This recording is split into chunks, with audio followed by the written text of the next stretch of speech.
மகேந்திரா பொலிரோ இந்த வண்டி பார்த்தீங்கன்னா ஹைட்ராலிக்கில் ஃப்ரண்ட் வீல் பேரிங் இறக்கும்போது ஒரு கம்ப்ளைண்ட் ஆயிடுச்சுங்க. ஹைட்ராலிக்கில் ஃப்ரண்ட் வீல் பேரிங் பார்த்தீங்கன்னா இப்படி தான் இறக்கணும். இது ஹைட்ராலிக்குங்க. ஹைட்ராலிக்கில் நம்ம லோடு பண்ணி அமுத்தி தான் இறக்கணும். இதில் ஒரு ப்ராப்ளம் சொல்லிடும். இந்த ஆயிட்டாங்க. வண்டி பாத்தீங்கன்னா நம்ம ஃப்ரண்ட் வீல் பேரிங் ரெண்டுமே புதுசு மட்டும் சஸ்பென்ஸ் ட்ரான்ஸ் செஞ்சிருந்தோம். புதுசு ஓட்டு 1 கிலோமீட்டர் தான் ஓடிச்சுங்க. பேரிங் கம்ப்ளைண்ட் ஆயிடுச்சு. இந்த பேரிங் கம்ப்ளைண்ட் வந்ததுக்கு வந்து கம்ப்ளைண்ட் வந்து ஸ்பேர்ஸ்னால கம்ப்ளைண்ட் இல்ல. இதே ஸ்பேர்ஸ் தான் போட்டோம். மகேந்திரா ஜெனுவன் பேட்ச் தான் போட்டோம். இதுல என்னன்னா ஹைட்ராலிக் இறக்க டைப் இது. இந்த ஹைட்ராலிக் இறக்கும்போது கம்ப்ளைண்ட் பண்ணிட்டாங்க, பேரிங் போச்சு.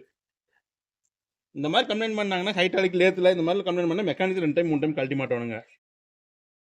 இப்போ பார்த்தீங்கன்னா நம்ம மறுபடியும் அந்த பேரிங் வாங்கிக்கிறோம். மறுபடியும் அந்த பேரிங் இறக்கு ஹைட்ராலிக் வந்திருக்குறேங்க. இதில் வந்து ஃபஸ்ட்டு போட்டது 100 கிலோமீட்டர் ஓடி அந்த பேரிங் போயிடுச்சு. ஹைட்ராலிக்கில் இந்த மாதிரி நம்ம இறக்குவாங்க. இறக்கும்போது பாருங்கள் இது கழட்டி எடுக்கிறோம். அந்த பேரிங் பாருங்கள் ஃபிட் ஆகிக்கிற பேரிங் மேலே ஹைட்ராலிக் நல்லா ஃபுல்லாக லோடு பண்ணி அமுத்தும் போது கீழே அப்படியே கீழே வந்து கழண்டு விழுந்துருங்க. இந்த மாதிரி கழட்டி எடுக்கணும். இதே மாதிரி ஃபிட் பண்ணும்போது அப்படி தானுங்க. மேலே வச்சு அமுத்தும் போது உள்ள லாக் ஆகிடும் பேரிங்கு. பார்த்தீங்கன்னா நம்ம கழட்டி எடுத்து வைப்பார். புது பேரிங் பாருங்கள். இதே மாதிரி ஃபுல்லாக அமுத்தி லாக் பண்ணிடுவோம். இந்த மாதிரி லாக் பண்ணும்போது தான் ஃபஸ்ட்டு ஏதாவது கம்ப்ளைண்ட் பண்ணிட்டாங்க. அதனால தான் அந்த பேரிங் போச்சுங்க. பார்த்தீங்கன்னா இந்த பேரிங் போட்டு தான்